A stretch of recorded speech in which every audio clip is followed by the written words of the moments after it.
ये अगर गलती से भी कभी टूट जाता है तो भाई आप चाहे कंपनी से हो या आफ्टर मार्केट, ये आपको देखने के लिए नहीं मिलेगा ना। वाइब्रेशन बहुत ज़्यादा है। जैसे मैं स्टार्ट करूँगा, ये देखो पूरी नंबर प्लेट वगैरह सब हिलती है।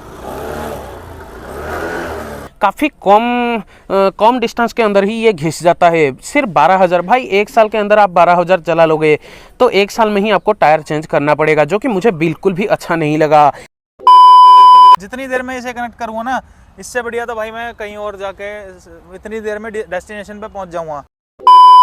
सबसे बुरी बात क्या है पता है? जब इस गाड़ी के अंदर पेट्रोल भाई आधा लीटर से भी कम हो जाता है, ये जो टाइम है वो अपने आप रिसेट हो जाता है। दोस्तों क्या कहते हैं आप, जुपिटर 110 सीसी लेनी चाहिए 2024 में? अब देखिए, आज की वीडियो में मैं आपको बताऊंगा जरूर कि इसमें क्या क्या प्रॉब्लम्स आती हैं। फिर आपका मन हाँ होगा कि ना होगा मुझे नहीं पता, लेकिन अभी आप कमेंट में फटाफट जाइए और बताइए कि अब तक आप क्या सोच रहे हैं। आप जुपिटर 110 सीसी लेने की सोच रहे थे या फिर नहीं? अब मैं शुरुआत करता हूँ इसकी बुराइयों से। नमस्कार दोस्तों, मेरा नाम है जीआरडी और आप देख रहे हैं राइट टू नो। अगर इन्फॉर्मेशन आपको अच्छी लगे तो प्लीज लाइक करिएगा और चैनल को सब्सक्राइब करिएगा। सबसे पहली प्रॉब्लम इसकी जो निकल कर आ रही है वो है इसके ब्रेक्स को लेकर।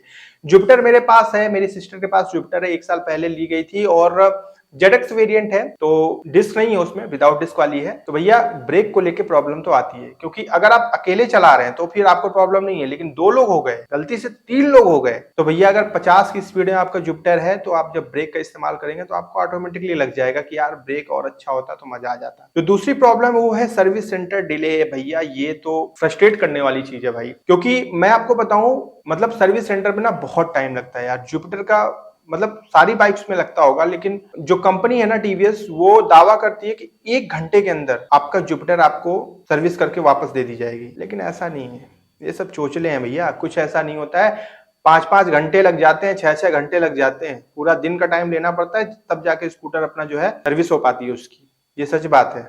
क्या कहते हैं आप, कमेंट करके बताइएगा। अगली चीज जो है वो है वाइब्रेशन इशू। जी हाँ, इसमें वाइब्रेशन इशू आपको देखने को मिलेगा। बहुत से सवाल आते हैं कि क्या जुपिटर 110 सीसी में वाइब्रेशन होता है?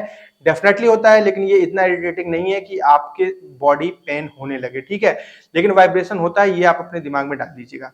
अगली चीज जो आती है वो है इसका माइलेज। देखिए मेरी जो जुपिटर है ना, उससे मैंने आज तक सिटी में कभी भी 40 के ऊपर का माइलेज निकाल ही नहीं पाया। मैं उसको इको स्पीड में चलाता हूँ, ऐसे ऐसे चलाता था। जब वो इको लाइट जलती रहती, जैसे वो बुझी मैंने फिर से स्पीड स्लो कर दी कि भाई वो जलती रहनी चाहिए, मतलब इको स्पीड में चलते रहना चाहिए, फिर देखते कितना माइलेज मिलता है। भाई फिर भी माइलेज नहीं मिलता, 45 नहीं टच कर पाती है। और अगर हाईवे पे लेकर जाएंगे तब भले वो 45 टच कर दे, 45 के ऊपर चली जाए, लेकिन यार मुझे ऐसा लगता है कि यार इसका माइलेज को लेकर ना कंपनी को काम करना चाहिए और माइलेज थोड़ा बढ़ाना चाहिए, ठीक है, क्योंकि 110 सीसी का स्कूटर 125 सीसी का नहीं है। अब अगली चीज मैं बताता हूँ वो है tyre quality could be better दी। हाँ, इसके टायर्स को लेकर मुझे पर्सनली शिकायत है।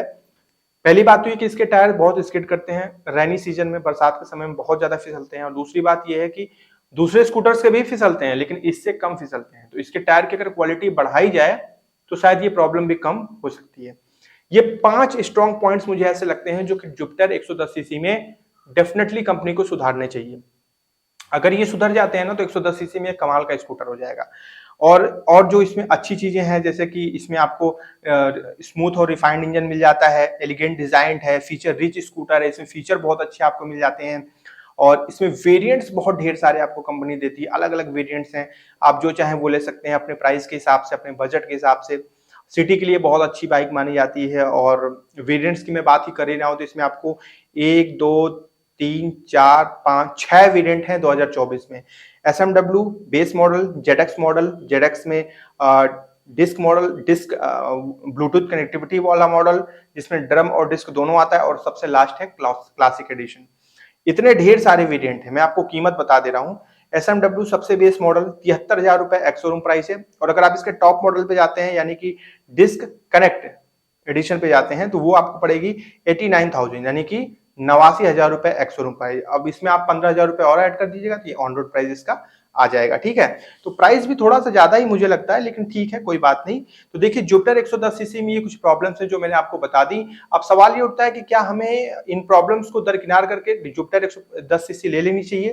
तो देखिए आपको बिल्कुल ले लेनी चाहिए, लेकिन उससे पहले आपको एक काम करना चाहिए। वो ये करना चाहिए कि आपके पास और भी ऑप्शन है। जैसे आपके पास एक्टिवा 110 सीसी का ऑप्शन है, मेस्ट्रो 110 सीसी का ऑप्शन है, और भी स्कूटर्स हैं जो 110 सीसी में आपके पास विकल्प हैं।